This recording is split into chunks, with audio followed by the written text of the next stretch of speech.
आज तक हरियाणा का इतिहास है, कभी भी किसी ने भी बिना पर्ची खर्ची इतनी रोजगार देने का एक दिन में किसी भी सरकार ने काम नहीं किया। ये हमारे बहुत ही आदरणीय मुख्यमंत्री नायब सैनी जी का एक इलेक्शन से पहले ही वादा था, जो उन्होंने पहले ही पल में पूरा करके दिखाया।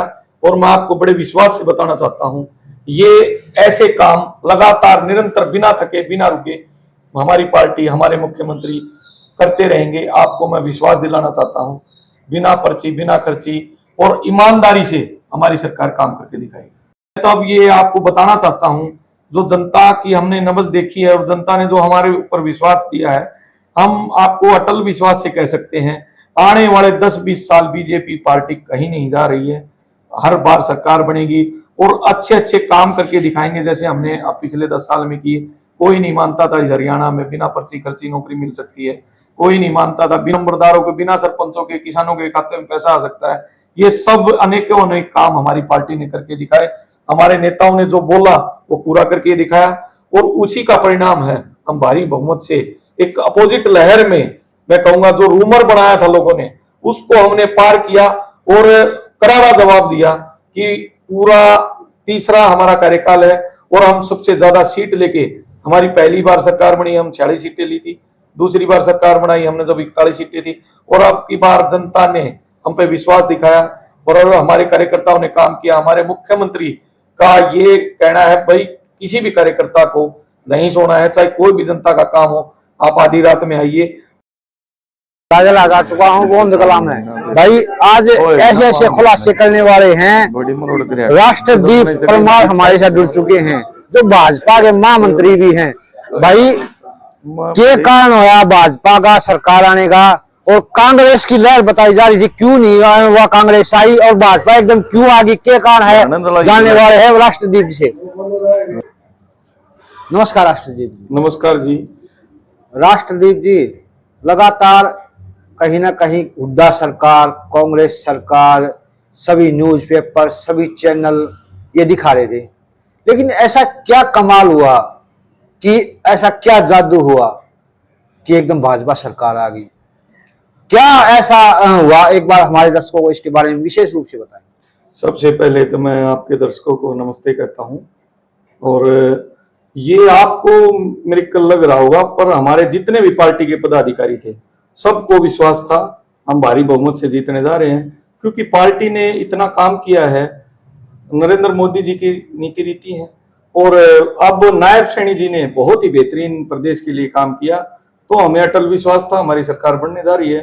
पर रूमर्स थी, कुछ अफवाहें फैलाई लोगों ने, बहुत सारी न्यूज चैनलों ने भी हमारे अपोजिट दिखाया एग्जिट पोल, पर हमें विश्वास था हम पूरे बहुमत से सरकार बनाने जा रहे हैं। और आप सब ने देख भी लिया होगा, हमने पूरे बहुमत से सरकार बनाई। और ये मैं जनता जनार्दन का धन्यवाद करूंगा जिन्होंने हमारे कामों पे और जनता के विश्वास पे मोहर लगाई है। मैं सबसे पहले हमारे जितने भी जनता जनार्दन ने हमारी वोट डाली है, हम उनको बार बार धन्यवाद करते प्रदेश की जनता। सबसे पहले कर्मचारियों का वो आता है पोल, बैलेट पेपर का पोल, उसके अंदर कांग्रेस जीतती है। तो क्या कर्मचारी थे वो भाजपा के खिलाफ थे? नहीं, मैं सारे कर्मचारी नहीं कह पाऊंगा, क्योंकि कर्मचारियों ने भी बढ़ चढ़कर हमारा वोट किया है, पर कुछ हो सकते हैं, मैं सही तो बता नहीं पाऊंगा, पर मुझे नहीं लगता सारे कर्मचारी हमारे खिलाफ थे। अभी यहां तक कि हुड्डा साहब को भी यकीन नहीं हो पा रहा है कितनी सीटें भाजपा की कैसे आ गई, और तरह तरह की जो बातें चल रही हैं कि ईवीएम में गड़बड़ की गई है, छेड़छाड़ की गई है। तो विशेष रूप से आप इसके बारे में बताएं, क्या कोई ईवीएम में किसी प्रकार की छेड़खानी हुई है या किस प्रकार ऐसा ये जो रिजल्ट है ये निकला है? एक बार हमारे दर्शकों को फरमाइश भाई साहब, ये तो हर बार का इनका रोना रहता है। जब एक बात बताइए, कितने प्रदेशों में इनकी सरकार है, जब तो ईवीएम की बात नहीं करते जब ये जीतते हैं। और जब आपको अब भी याद होगा, सुबह जब 71 सीटें एक बार जब रुझान आए थे, उसके तुरंत बाद ही मुख्य चैनलों पे पवन खेड़ा जी जो इनके प्रवक्ता हैं कांग्रेस के, वो आते हैं और जलेबी बांटते हैं और ये कहते हैं मोदी जी को भी हम जलेबी भेज रहे हैं, अमित शाह जी को भी भेज रहे हैं, जेपी नड्डा जी को भी भेज रहे हैं। फिर एक पत्रकार ने पूछा जी क्या नायब सैनी जो नुमला उनको विशेष तौर पर भेज रहे हैं, तो उस समय ईवीएम खराब नहीं थी। ये तो इनके बहाने हैं, ये इनका तरीका है। पब्लिक ने इनको पूरी तरह से नकार दिया है। इनका जो घमंड था, इनकी जो आपसी कलह थी, वो ही इनको ले डूबी। और हमारी पार्टी ने जो पूरे 10 साल काम करके दिखाया है, मैं आपको बताना चाहूंगा, हमारी पार्टी ने 1.5 लाख रोजगार दिया युवाओं को। इससे पहले सरकार बनने से पहले, जो तीसरी टर्म की सरकार बनी है, इससे पहले 1,20,000 युवाओं को पक्के करने का काम किया। और मैं इस मंडल की और इस क्षेत्र की बात बताऊं आपको, बोंद कला को ब्लॉक बनाने का काम हमारी पार्टी ने किया। 152 डी जो दी है, जो बहुत ही नया तोहफा है इस क्षेत्र के लिए। मैं दादरी क्षेत्र का और पूरा जो दक्षिणी हरियाणा उसका क्षेत्र का मैं धन्यवाद करूंगा हमारी पार्टी के, विशेष तौर पर नितिन गडकरी जी का, जिन्होंने इतना बढ़िया तोहफा दिया। हम 3.5 घंटों में चंडीगढ़ जा रहे हैं। इसके अलावा 2 कॉलेज महाविद्यालय जो बने हैं झोझू में और कादमा में। और इसके अलावा अब आप ये देखिए, दादरी शहर में पूरा जितना भी सीवर व्यवस्था है उसको दोबारा बनाया जा रहा है। और अपना फ्लाईओवर था दादरी शहर का, उसको नया बनाया गया। इसके अलावा दादरी जिले का दर्जा दिया जो पार्टी ने दिया।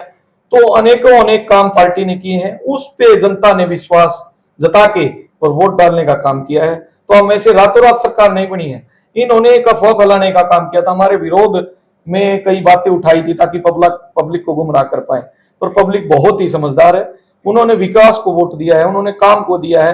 और आपने देखा होगा, कोई भी बीजेपी का कार्यकर्ता कभी घमंड की बात नहीं करता, वो अपने काम से काम रखता है। और जितने भी हमारे पदाधिकारी हैं वो सब संयम से बिना अहंकार के बातें करते हैं। सरकार की रीति नीति आगे बढ़ाने में सभी कार्यकर्ताओं का भी मैं धन्यवाद करूंगा, जिन्होंने रात दिन, और मैं विशेष तौर पर दादरी की जिला के कार्यकर्ता और जनता का धन्यवाद करूंगा, क्योंकि दादरी विधानसभा में पहली बार कमल खिलने का काम हुआ है। क्योंकि बारडा में तो 2014 में भी जीते थे हम, पर उसमें भी हम 27,000 से आ रहे थे लोकसभा में, और अब हम 7,500 वोटों से जीते हैं।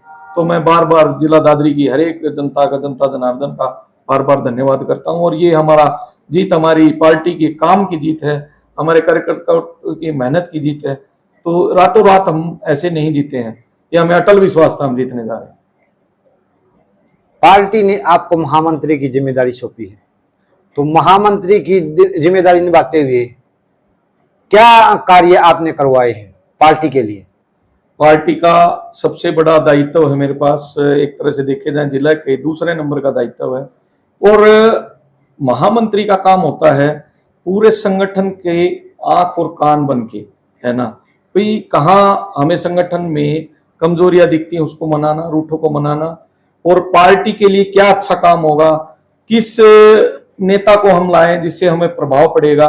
तो हमने यहाँ पर इस क्षेत्र में विशेष तौर पर मैं बात करूं, राजनाथ जी का प्रोग्राम मैंने रखवाया यहाँ पर, क्योंकि बोंद क्षेत्र राजपूत बहुलक क्षेत्र है और देश के रक्षा मंत्री हैं। उन्होंने ईमानदारी से, बहुत ही पहले गृह मंत्री रहे, बहुत अच्छा काम किया। हमें पता था इनका प्रभाव पड़ेगा, उनके आने से यहाँ प्रभाव पड़ा। सावण में दिया कुमारी जी का हमने प्रोग्राम रखा, डिप्टी सीएम है राजस्थान की, उनसे प्रभाव पड़ा। हमने मिश्री गांव जो यादव बहुलक क्षेत्र है उसमें हमने, क्या नाम है, मोहन यादव जी जो मध्य प्रदेश के सीएम है, उनको लाने का काम किया।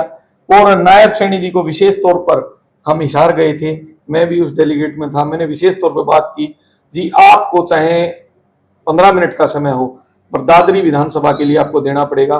तो 3 तारीख को जो नायब सैनी जी की रैली हुई दादरी में, उसने सारा एक तरफ से जो कांग्रेस बोल रही थी मनीषा सांगवान जी जीत रही है, हमने उनको बिल्कुल जवाब दिया और हम 2000 वोटों से, लगभग 2000 वोटों से हमारी विधानसभा जीतने का काम किया। और बारडा में भी इसका असर हुआ, 7,500 वोटों से हम जीते। दादरी विधानसभा में किस प्रकार की राजनीति होती है? वर्गीकरण की होती है या आप बताइए किस प्रकार की होती है? नहीं, दादरी विधानसभा में बड़े ही सच्चे जनता है। वो मेन तो किसान हैं यहाँ पर, और किसान अपने सच्चे होते हैं मन के, उनके वो, हाँ उनको कुछ शिकायतें थी सरकार से, सरकार ने दूर करने का काम किया। जैसे पहले 14 फसलों पे हम एमएसपी देने का काम कर रहे थे, उसके बाद हमने 24 फसलों पे एमएसपी देने का, नायब जो हमारे मुख्यमंत्री हैं उन्होंने 24 फसलों पे देने का काम किया एमएसपी। उससे हमारे किसानों को तसल्ली हुई और उन्होंने भारी बहुमत से हमें वोट डालने का काम किया। मैं ये नहीं है भाई किसी अलग प्रकार की राजनीति है, सीधे सच्चे लोग हैं और काम में विश्वास करते हैं। और उन्होंने मोहर जनता ने बीजेपी को कमल के फूल का बटन दबाकर ये जता दिया भाई यहाँ अच्छे लोग रहते हैं, अच्छी जनता का विकास चाहते हैं और विकास को ही वोट डालने का काम करते हैं। नायब सैनी के 56 दिन के कार्यकाल में 56 ऐसे कार्य किए थे जिन्होंने कहीं ना कहीं बताया जाता है जनता के द्वारा कि ये सरकार आने में अहम योगदान है। और ऐसा ही एक सबसे बड़ा काम आपको पता है कि जब शपथ ले रहे थे 25,000 नौकरियां देने का काम किया है।